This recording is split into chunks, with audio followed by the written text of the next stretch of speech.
Many people have contacted my office expressing concern, frustration, and understandable anger about our economic situation. I share the frustration, the concern, and I share your anger. Let me take a moment, if I can, to discuss how we got here and where we need to go from here. In late September, the Secretary of the Treasury and the Chairman of the Federal Reserve came to the American people and to the Congress and said, if we do not act promptly and responsibly, we face a financial meltdown equivalent to or worse than the Great Depression. This is a grave situation. Unfortunately, the proposal they initially offered the Congress was totally unacceptable. It amounted to a $700 billion ransom note. There was no oversight, there were no consequences for the people who created the situation to begin with, and no protections for the taxpayers. Members of Congress said we must work together to solve this problem, but we're not going to write a blank check. In response, what we drafted was far superior legislation. We included real consequences and penalties for the CEOs who created the situation and limits for the first time in history on executive compensation. There were strong provisions for oversight to make sure that any assets that would be acquired would have real value, and that if they were sold for a profit down the road, the taxpayer would benefit from that profit. There were measures to institute regulatory oversight to prevent this from happening again. And finally, language I helped insert into this legislation provides strong protections for the taxpayers. Thanks to that language, if at the end of this process, you, the taxpayer, have not been compensated fully for what the taxpayers have put out, then the financial markets will be assessed a fee to compensate the Treasury. It will not fall on your backs as average taxpayers.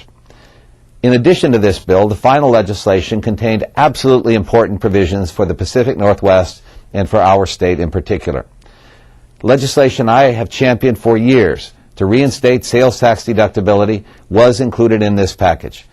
This means $430 million each year will go back into the taxpayers' pockets in Washington State. In addition, there are vital provisions to help out our rural, timber-based communities. If we were to lose this provision, literally millions of dollars from some of our most needy and most heavily impacted counties would vanish. Finally, this legislation includes protection for people facing mental illness from discrimination by insurance companies. For far too long, the mentally ill have been discriminated against by insurers. This legislation ends that discrimination. Now, frankly, I wish we had a better bill. I don't think this is perfect, and I'm not happy that so many diverse pieces of legislation have been rolled into one. Sometimes the legislative process is not a perfect one, and it is especially difficult in times of financial crisis such as we're facing today.